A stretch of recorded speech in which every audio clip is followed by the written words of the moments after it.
안녕하세요. WKBL 와일드카드 진행하는 신태희입니다. 솔직히 개막전 말고는 경기를 거의 안 봤거든요. 그때 박신자 선생님이 잠깐 중계도 하셨는데 박신자 선생님이 그런 얘기를 하셨죠. 자신감 있게 하지 못한다는 건 연습 부족이라고. 맞는 말이라고 많이들 생각하셨을 거예요. 근데 저는 그 말을 듣고 뭐라고 생각했냐면 천재는 범죄를 이해하지 못하는구나. 선수들이 노력해야 되는 거라고, 선수들이 잘해야 되는 거라고. 틀린 말은 아니죠. 근데 그 말 들으면 저는 이렇게 생각합니다. 야, 이 사람 되게 낙관적이구나.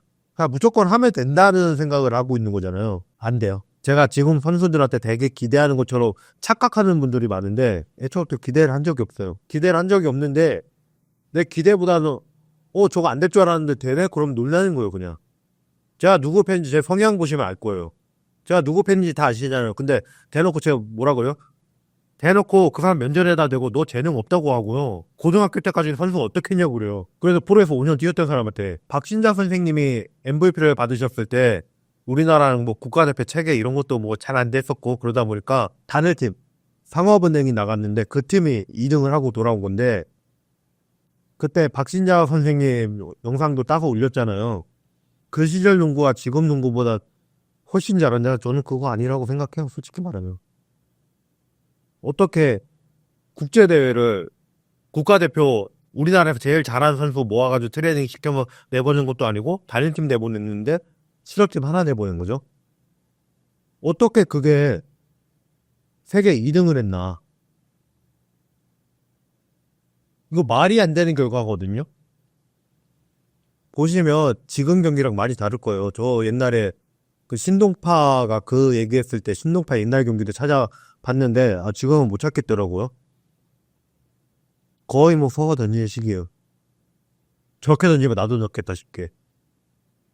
신동파 자유투 90% 얘기하는데 국제대회 기록만 가지고 조회해보니까 80%가 안 되잖아요. 전 세계에서 가장 농구를 잘하는 사람들이 다 어디 있죠? NBA에 있죠. NBA 팀이 몇 개죠? 30개 있죠. 한 팀에 딱 10명만 데리고 있냐? 거의 20명씩도 데리고 있죠. 지난 시즌 NBA에서 자유투 성공률 90%를 넘긴 선수가 5명밖에 없어요. 근데 자유투 90%를 20개 이름인 줄 알아요. 80% 이상도 팀당 한 3명 이 정도밖에 없어요. 그 농구 제일 잘한다는 NBA 선수들만 봐도 자유투 80% 넘기면 잘하는 거 맞아요. 3점슛 30% 넘기면 잘하는 거 맞고요. 박신자 선생님이 그 얘기도 하셨어요. 옛날 농구랑 지금 농구랑 많이 달라졌다고, 지금이 더 좋아졌다고 얘기도 하셨는데 그게 맞아요. 왜냐면 제가 옛날에 알쓸신자보다 들은 얘기인데 옛날에는 교향곡 하나를 연주할 수 있는 연주자가 없어가지고 거의 세계를 뒤져가지고 세계에서 첫 번째, 두 번째 이런 연주자들을 했대요. 근데 지금은 그 동네 가도 한 명씩은 다 있죠. 솔직히 박신자 선생님은 위대한 분이세요. 위대한 분이시지만 농구라는 종목이 자리 잡기 전에 그때 농구를 하셔가지고 지금 농구랑은 완전히 다른 게임이라고 볼 수밖에 없는 농구를 하셨던 것도 맞고요. 그리고 그 시기에 우리나라가 여자 수구도 되게 잘했어요. 왜냐면 그 시기에 우리나라 건국 초기여서 브랜드 이미지를 높이려고 스포츠에도 다 공을 들였는데 세계적으로 보면 그렇지 않거든요. 그 시대 선수들이 지금 선수들보다 잘한다는 건 절대 아니라고 솔직하게 생각을 해요. 왜냐면 그때는 농구라는 게 체계가 발전하기 전이에요. 그 시대부터 쌓아온 거를 지금 세대들이 다 배웠기 때문에 지금 세대들이 더 낫죠. 근데 한 세대 전으로 보면 피지컬 차이가 너무 나가지고 여기한테는 질 수밖에 없다 이 생각을 하죠. 학생 스포츠 인구를 많이 확보해야 된다 이 얘기 왜 자꾸 하겠어요? 왜 그게 유일한 답이라고 얘기할까요? 간단해요. 얘들도 안 된다는 거예요. 진짜로 강희슬은 동양 역대 최고로 봐도 될 정도의 슈터라고 생각해요. 역대 베스트 5 뽑잖아요. 제가 고민하는 게 강희슬이랑 김단비 어디에 넣냐를 고민하지 저는 무조건 들어가야 된다고 생각해요. 슈터 포지션에서 누가 강희슬 말고 WNBA 찍턴이라도 했어요 누가? 이번에 강희슬이 미쳐가지고 대소 잡은 거 아니에요. 그리고 저는 센터 포지션은 누가 뭐래도 박지수라고 생각해요. 그런 선수들이 3명이 지금 뛰고 있어요. 근데 문제는 선수가 너무 적다 보니까 이런 선수 숫자가 너무 적었다는 거예요. 선수가 100명 배출되면은 100명 중에 한 10명 정도는 확보가 가능한데 지금 10명 나오니까 10명 중에 하나 나오기 어려워요. 우리나라는 이 주전 베스트 5 중에 한 명 빠지면은 트는 거잖아요. 근데 일본은 하수분처럼 계속 올라오잖아요. 왜? 선수가 많으니까. 농구 대잔치 시대에 왜 그렇게 잘 됐나? 선수가 많으니까. 지금 시대에 특출난 몇 명은 분명히 있는데 그 특출난 몇 명 빼고는 처지는 게 현실이잖아요. 기대 안 한다고 하지만 그 선수들 탓도 못 하겠어요. 잘못 키운 거예요. 대러 프로 떠났더니 프로에 있는 선수들 다 잡지를 않나. 이러면 지도가 잘못했다는 얘기고. 우리나라가 선수들이 어릴 때는 경쟁력이 있습니다. 근데 점점 커가면서 경쟁력이 잃어가요. 지도 방법이 잘못된 거고, 지도 방법이 괜찮다고 하더라도 고등학교 선수 없어가지고 대회 3명 뛰고 이러는데 뭘 해봤다고 돼요. 프로 와서 다시 배우면서 하다가 이제 좀 될 것 같아. 그럼 은퇴 생각할 되지. 이렇게 키워놓고 탓을 할 수가 없겠더라고요. 근데 연습하면 된다? 되는 사람은 정해져 있어요. 슛 1000개씩 던져도 안 넣는 사람 안 늘더라고요.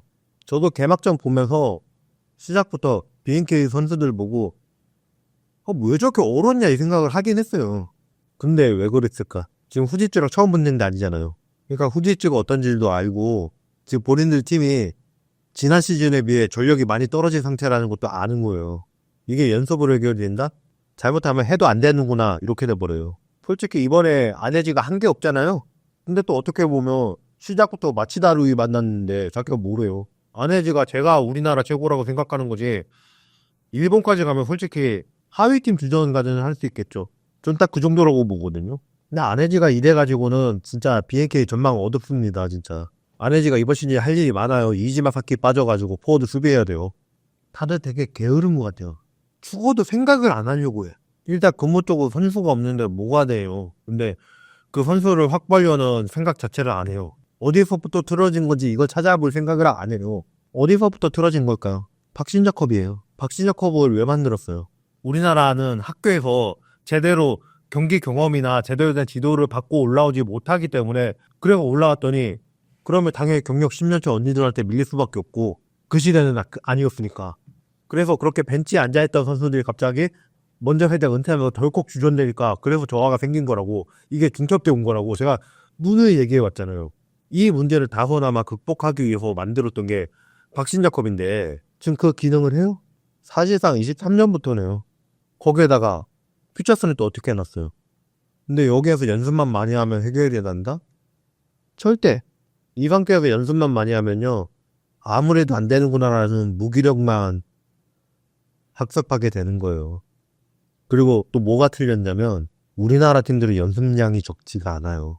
아시아 쿼터 부를 때 제가 대체 그 리스크를 알면서 왜 하는 거냐고 물어봤을 때 일본 선수들은 분위기가 다르니까 느끼는 게 있을 거라고 그래서 한다고 그랬어요. 근데 일본 선수들 다 오는 선수마다 다 뭐라 그랬어요. 훈련 빡세대잖아요. 한국이. 연습 많이가 능사가 아닌 거예요. 발언하자면 늦었어요. 이미 성장기 끝났는데 물론 성장기 끝나고도 많이 늘죠. 그런 사례도 되게 많고 근데 성장기에 할 수 있는 것보다 효과가 나오진 않아요. 근데 그 성장기에 교육이 제대로 안 돼 있잖아요. 근데 뭘 기대하는 거예요? 이런 얘기 할 때마다 달리는 댓글이 선수들도 분발하는 게 꿰축이냐고. 세상이 그렇게 만만하냐고. 분발하고 노력하면 다 되게? 그건 노력을 떠넘기는 거예요. 스카우팅이라는 게 왜 있는데 지금 상황에서 진짜 박지수만한 재능의 선수가 나타나도 박지수를 못 만들어요. 왜? 학교의 요건이 그때보다 더 안 좋아요. 당연히 노력해야죠. 왜? 훈련 안 하면 감 떨어져요. 체력 떨어져요. 단 운동 생리학 챙기면서 대략 그 강해지고자 했던 훈련 때문에 몸이 망가지지 않는 한에서 강해지려고 훈련했는데 관절 다 닳아가지고 못 뛰면은 예전 김수현 선수처럼 대략 2년 동안 아무것도 안 했더니 더 잘하는 경우도 있어요. 왜? 2년 동안 쉬게 해줬더니 회복이 되니까 나아지는 거죠 그냥. 근데 이걸 너무 간다한다라는 생각이 들어요. 지금 우리가 해야 될 거는 뭐 연습 더 해라 할 게 아니라 연습을 충분히 많이 해요 우리나라는. 왜냐면 엘리트 체육제이기 때문에. 근데 일본이랑 비교해봐도 연습량이 답이 아닌 거예요. 그리고 외국인 선수제가 안 되는 이유가 이번에 중국 대표팀 보고도 느꼈거든요. 뭐냐면 중국 대표팀이 진짜로 센터 2명만 잘하고 나머지는 별볼이 없는 팀인가. 근데 그런 팀이 세계랭크 2등이었나 의존을 시작했더라고요. 장치가 들어오니까. 그러니까 외곽이 안 풀리기 시작하더라고요. 중국 대표팀에 외곽에 좋은 선수가 없나요? 일본이랑 해서 졌잖아요. 중국이. 팀 야투에 반을 한시하고 장치를 둘이서 넣었어요. 물론 센터 루트 살리는 거 좋아요. 근데 이 대회에서 중국이 3점 야투율도 좋거든요. 분명히 외곽에도 좋은 선수들이 있는데 왜 장치가 가세했으면 이전보다 강해졌어야 맞잖아요. 물론 일본도 좋은 선수들이 나오긴 했어요. 근데 일본 좋은 선수 하소부처럼 나오는 거야 어제 오늘 일이 아니잖아요.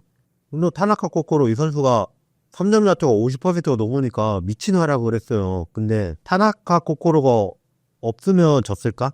아니 저 누구 하나가 또 튀어나왔을 것 같아요. 예, 여기 선수 많거든요. 어릴 때부터 경험 많이 해봤거든요.